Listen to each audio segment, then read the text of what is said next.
Asalaamu calaykum waraxmatullaahi tacaala wabarakaatuh. Aad baan idin salaamayaa dhammaan inta ku jirta akademiyadda kombaniga joogta iyo inta kusoo biiri doontaba insha Allah.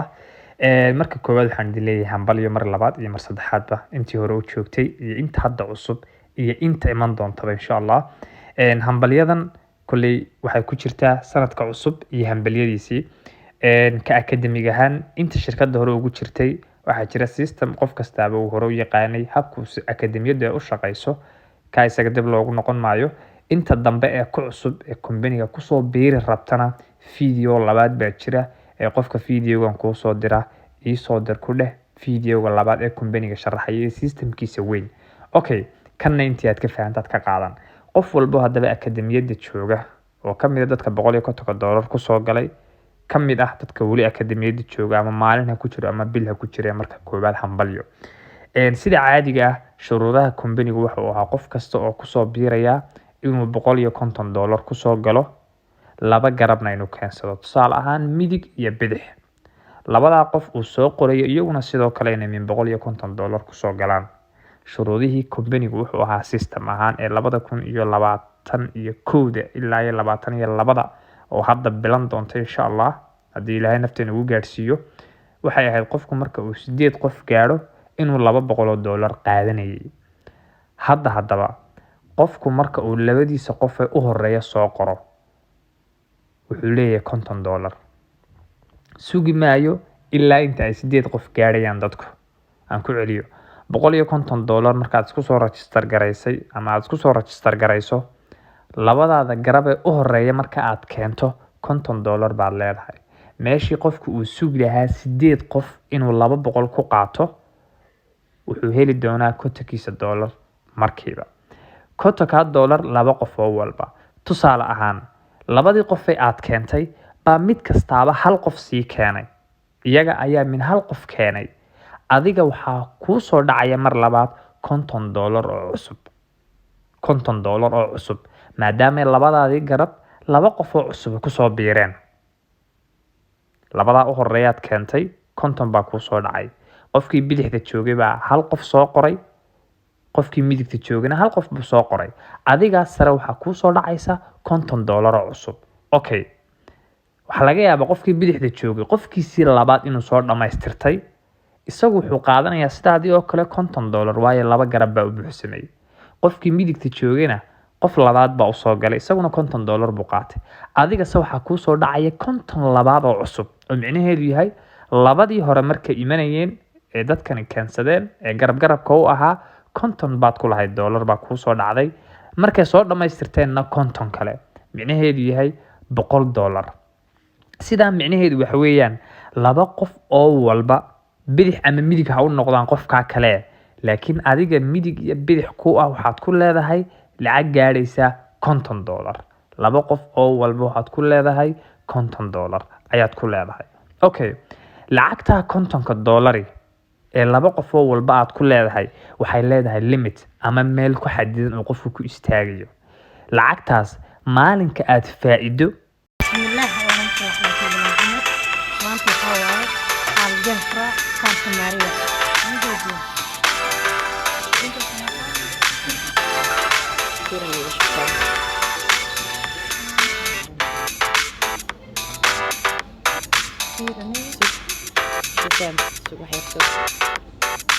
Swedish qaado Svenska qaadahan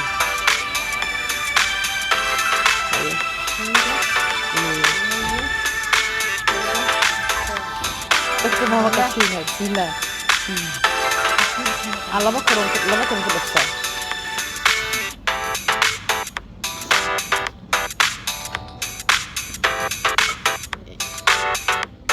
كان كله خلاص قاعدة سويدش كمان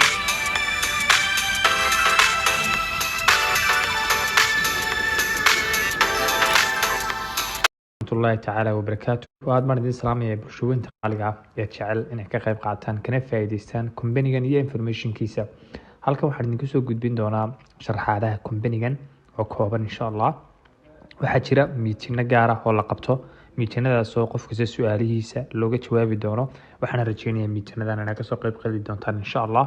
Aan ku horeeyo company-gan magaciisa waxaa la yiraahdaa Talk Fusion. Talk Fusion waa company laga leeyahay wadanka Mareykanka. Company-gan waxaa la aasaasay 2007 hadda 15 sano ayuu shaqeynayaa shirkad ahaan. Company-gan waxaa iska leh oo owner-ka ah ninka la yiraahdo Bob Rena. Bob Rena waa sawirka halka ka arkaysan ninka ah. Ninkaasi waa founder-ka ama aasaasaha shirkadan company-gan Talk Fusion. Shirkadan markaa waxay leedahay oo ay soo saartaa 6 adeeg oo kala duwan. 6deeda adeeg waxaa kamid ah wax soo saar u gaar ah leedahay waxaa kamid ah wax la yiraahdo live meeting. Live meeting ku tusaale ahaan waxa weeyaan sida imka shirkadaha Zoom oo kale ee meetinada laga soo galo macnaha kulamo ayaa lagu dhex qabsan karayaa oo qofkii ku soo biira company-ga isticmaali karaya adeeg ahaan. Waxa kale jira media library wax la yiraahdo waxyaabaha ay soo kordhinayso ay soo saarto. Media library waxa weeyaan qofkii inuu ka maarmi karayo galerigiisa ka buuxsameeyay mobilkii ka buuxsameeyay inuu isla iyada laftirkeeda ku kaydsan karayo. adeega saddexaadna waxaa la yiraahdaa video chat waxa weeyaan sida WhatsApp oo kale video call buu leeyahay iyo application badan. Shirkadana waxay leedahay application u gaar ah oo qofku video call dadka ku wici karayo isagoo waliba helaya in ka badan 5,000 10,000 inta qof uu doonaba inuu hal mar video kula wada hadli karayo. adeega afraad waxaa la yiraahdaa video newsletter kuwa journalistayaasha ayaa ka faa'iideysta waa journalkii oo newska ah oo video la dhinac dhigay iyo video email wax la yiraahdo. Video email ku tusaale ahaan waa fariinta hadda idin soo gaaraysa linkigan ay idinku soo gaadhay. Video email ku waa qofku inuu fariintiisii video-ga ahayd hab link ahaan oo email ah oo dadka ugu diri karayo iyo sign up forms wax la yiraahdo ah qofku inuu xayeysiimo ku samaysan karayo. Haddaba shirkadan Talk Fusion qofka raba inuu ku soo biiro ama raba inuu ka mid noqdo qofku waxa u banaan laba wado. Labada wado mid waxa weeyaan inuu company-ga sare si toos ah ugu soo biiro oo shirkadda system-keeda sare waa lacag gaaraysa $1,550. Qofka raba oo ay ku adag tahay ama $1,500 waxa uu soo mari karayaa jaranjarada hoose micnaheedu yahay academy. Academy-yada marka ama jaranjarada hoose ama step-ka hoose ujeedadeedu waxa weeyaan qofku sidii uu ku gaari lahaa company-ga sare. Marka academy-yada qofku wuxuu isku soo qorayaa $150. Markaad $150 isku soo qorto ee aad soo gasho qofka waxa laga doonayaa inuu marketingkii company-ga ama iibgeyntii shirkadda sameeyo sidaas leegna uu laba qof oo kale u bandhigo shirkaddii la share gareeyo habkay u shaqeyso iyo habkay u isticmaali karayaanba kadibna ay ku soo biiraan. Marka qofku waxa laga doonayaa isaga laba qof labadaada qof iyaguna $150 bay ku soo gelayaan. Marka ay labadaada qof soo wada galaan waxa ku soo dhacaya adiga lacag $50 ah. Adigu markaad $150 ku soo gasho qofkii bidixda iyo kii midigta labadii qof marka aad keento shirkaddii ay ku soo biiraan waxaad helaysaa halka $50.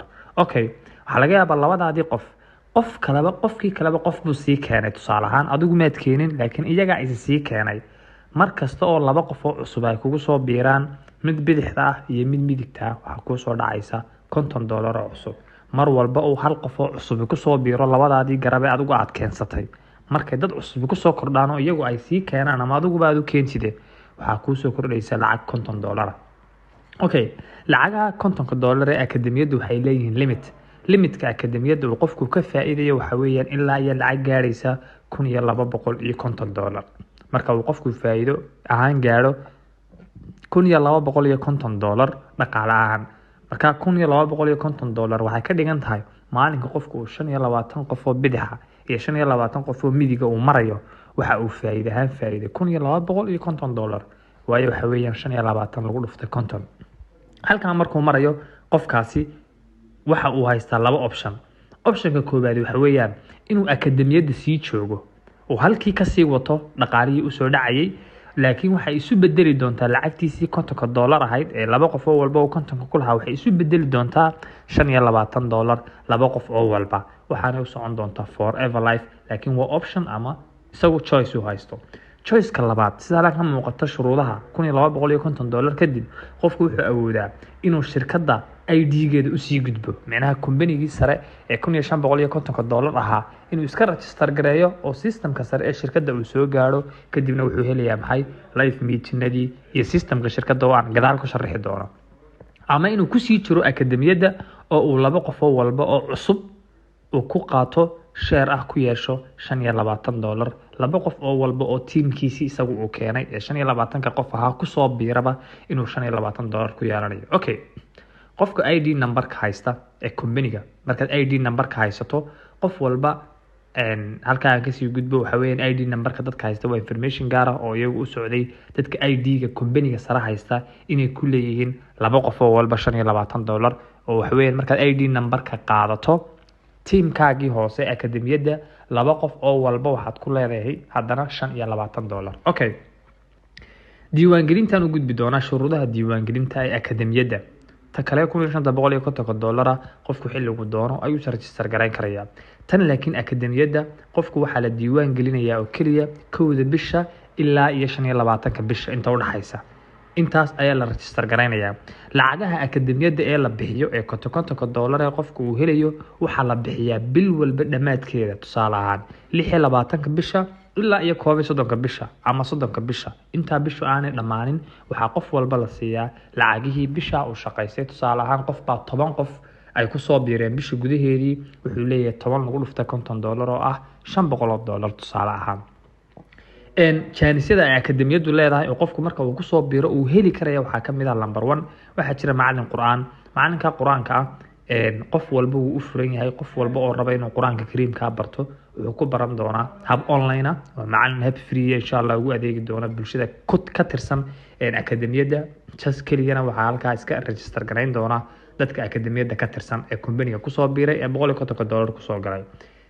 stepka labaad ama faa'iidooyinka labaad insha Allah ku soo kordhin doonana waxa kamid ah in hadii eebaha nafta lagu sumo bishii hal mar ama bishii laba jeer aanu ku soo dari doono hab online ah in tafsiir ama maxaadarooyin wadaadada qaar aan ku soo casuuno miitinada gaarka ah ee akademiyadu leedahay. macallinka quraanka numberkiisu waa numberka halka ka muuqda. lambarkaas ayuu qof walba iska sii register gareynaya marka uu company-ga ku soo biiro weeyaan. qofkii raba inuu isagu barto naftiisa u barto ama ubadkiisa raba inuu uga faa'iideeyo quraan ahaan wuxuu la xiriirayaa isla lambarka halka ku qoran isagoo WhatsApp ahaan u isticmaala macallinku kana faa'iideysan doona. Okay, inta markaan ka gudbo waxaan u gudbi doonaa company-ga. haddaba company-ga markaad u soo gudubto ee shirkadda sare aad timaado ee $1550 waxa ku laami doona system cusub. systemka cusub waxa kuugu soo dhici doona 3 lacagood. 1 labadaada qof ee u horeeya marka ay soo gudbaan waxa ku soo dhacaya labada qof ee u horeeya marka ay ku soo gudbaan lacag $150 iyo $150. $300 baa kaaga soo dhacay marka ay soo gudbaan. tusaale ahaan aniga laga yaabaa ban akademiyada ku soo biiray $150 baan ku soo galay. systemkii aan soo sharaxayay baan soo raacay shirkadda sare ID-geedii baan u gudbay. labadeeda garab waxay ahaayeen Cali iyo Faarax. tusaale ahaan Cali maalinta uu isaguna soo gudbo uu ID-ga qaato $150 baa soo dhacaysa. Faaraxna sidoo kale $150. Okay, lacagahaas waxa ku jira lacago commission baa ku jira. lacagaha commission-ka ahi waxa weeyaan $120 inaad ku leedahay laba qof oo walbaba. halkan bay ku muuqataa sawirkan dambe labadii qof ee aad soo qortay laba qof oo walba oo ka dambeeya waxaad ku leedahay $120 sida silsilada ayar ka muuqata $120. kala bixi bis waa lacagtan